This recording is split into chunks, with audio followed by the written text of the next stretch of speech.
நம்ம லைஃப்பில் எல்லாரும் ஏதாவது ஒரு கட்டத்தில் சின்ன சின்ன பொய் சொல்லியிருந்திருப்போம் இல்லைங்களா? அதாவது இப்போ நான் சொல்ல போகிற ஒரு ரியல் லைஃப் இன்சிடென்ட்டில் நீங்கள் வந்து எந்த ஃபேக்டர்ஸோட ரிலேட் பண்ணுறீங்கன்னு சொல்லுங்கள்.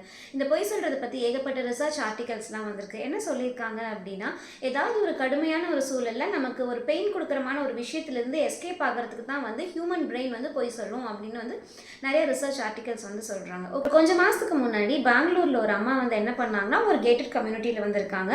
அவங்க குழந்தைய ஒருத்தவங்களை வீட்டில் விட்டுட்டு இன்னொரு குழந்தைய ஸ்கூல் வேனில் வந்து விடுறதுக்காக போயிருக்காங்க.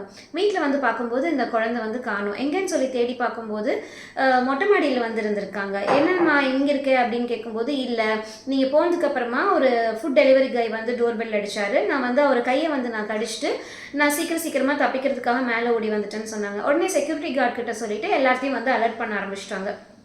அப்புறமா யாருன்னு சொல்லி கேட்கும்போது இருந்துட்டு அந்த பொண்ணு ரேண்டமாக ஒருத்தவங்களை வந்து கை காமிச்சிருக்காங்க. இதை பார்த்துட்டு இருந்துட்டு எல்லாருமே அந்த ஃபுட் டெலிவரி கை வந்து அடிக்க ஆரம்பிச்சிட்டாங்க.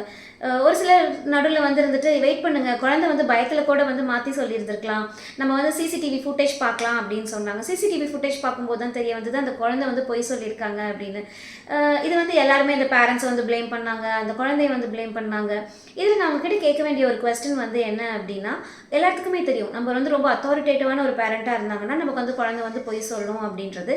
இதில் நீங்கள் என்ன மாதிரியான ஒரு பர்சனாக இருக்கீங்க அப்படின்ட்டு எல்லா விஷயத்தையும் இன்னும் கொஞ்சம் கான்ஷியஸாக இருந்திருக்கலாமா அப்படின்ற அந்த அம்மாவாக இருந்திருப்பீங்களா?